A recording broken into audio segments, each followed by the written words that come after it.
Hi everyone, welcome back to my channel. My name is Shantha and you are watching English with Shantha. From the title, you must have understood that we are going to discuss how reading can make you fluent. What are the things to keep in mind while reading a book? How exactly you should read to get maximum benefit and spoken fluency through reading. That includes whether you should read continuously or stop and write down the words and meanings, what exactly you should do. So, just stay up to the very end of the video to find out. I know not all of you are fond of reading books, but let me tell you, there are a lot of benefits associated with reading. Reading is not only for improving English, it also improves you in a wide variety of aspects like personality development, building your communication skills, relaxing, gaining knowledge on a wide variety of topics, so on and so forth. So please do consider making reading a habit for you. When you talk about my association with reading, well, it has been very long. When I was a kid, I did not have enough means of entertainment like mobile phones, and we were not allowed to watch a lot of TV at home as well. So, this reading habit got to me really early on in my life when I was maybe 7 or 8 years old. The options were very few, and even the resources. Whenever I used to get an opportunity to visit the church or the convent, there I would find a couple of books to read. I used to live in a rented house, and the owner of my house was quite well to do, and they used to have magazines, showbiz, as well as Reader's Digest. Not many options meant to say I would read the same books repetitively, though I did not understand many words in it, and we didn't have Google to find out either. And I would wait for the next edition to come so that I could read it again and again. As I grew up, I read a lot of other novels and storybooks. So that's how my association with reading started. Now, let's talk about how you can get started. See, there are three things that you have to keep in mind while selecting a book: the genre, the level of the book, and the number of pages.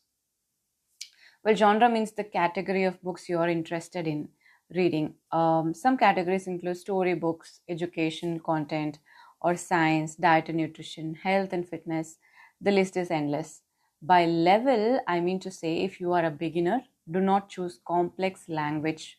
Okay, then you won't be able to understand most of it, and you will not get an interest to read the book. And third is the number of the pages. If you are a beginner, try to choose a thinner book so that you can read the same book repeatedly and you will manage to finish the book. As in how your level increases, you can go for bulkier books. You don't have to ask anyone else which book you have to read. It totally depends on your interest and your level of English. So once you have done your selection, start reading the book, at least one page a day. If you find it very interesting, I bet you will not be able to rest well until you have finished the book. Okay, now let's come to how you have to read a book. Now, consider this book, and I will read out a few lines for you from here.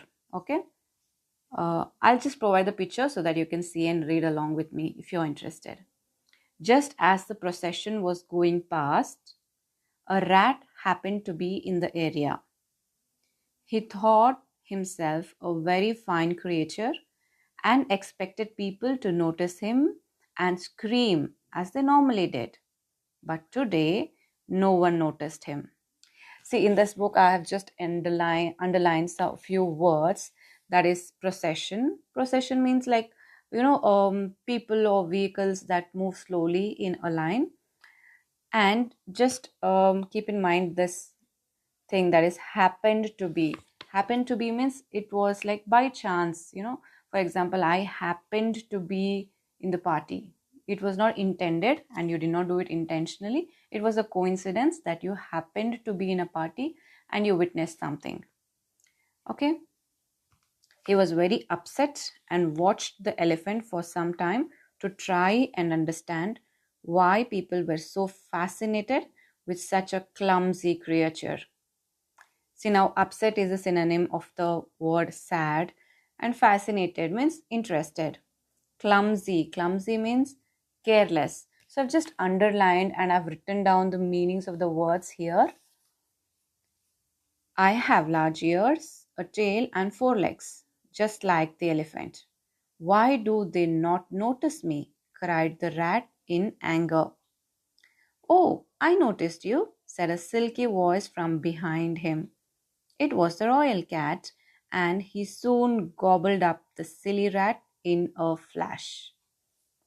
Okay, now what things you have to notice in this para include silky voice and gobbled up. Gobbled up means eat a large amount of food quickly, and in a flash means quickly. So you what you can do is you can write down the meanings and example sentences in your own words. I was so hungry that I just gobbled up the food. I have to get ready in a flash. Okay, like this, create your own sentences using the words here. Also pay attention to how you have to read. Okay, whenever you find a comma, full stop, or question mark, exclamatory mark, it's important for you to read along with expressions, because this is going to help you while having conversations. So nobody wants you to be like dull and uninterested. When they say something interesting, you just can't say, oh no, oh that's exciting. So you have to show the excitement through your expressions. So practice it when you are doing your reading practice. Here, you just have to continue reading the book. You don't have to stop at every point where you see a new word. Just finish the page. If you have encountered the same word more than once, or you're intrigued by the word and the context in which it is being used, try to look up into Google and find its meaning. Make some example sentences as well. Just underline or highlight the complete sentence in which the word was used. For the first time, you can just read the page as it is in your mind. But for the second time, you have to read the page aloud, because your mouth should get used to talking the language. It's important that you see and hear yourself speaking in the language. By reading out loud the words and the sentence structures, that will improve your fluency. After the first read, you will get to know the meanings of the words. So, the second time, you will be able to completely understand the sentence and the context in which the words were being used. Finish the full book first, and the second time you can read the highlighted points at least, so that you will have a revision of the new words that you have learned. If you want to become fluent, it is important that you read extensively. This practice has to continue consistently.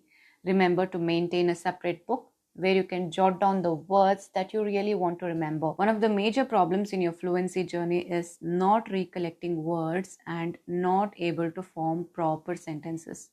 Both of these problems will get solved through regular reading practice.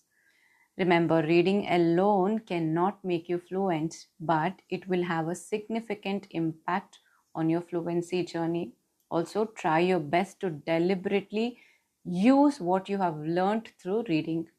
Start incorporating reading into your routine from now on. Okay, that's it for today's video. If you found this video helpful, do hit the like button for more interesting videos. Subscribe to the channel. I'll see you soon with another good one. Till then, take care and bye.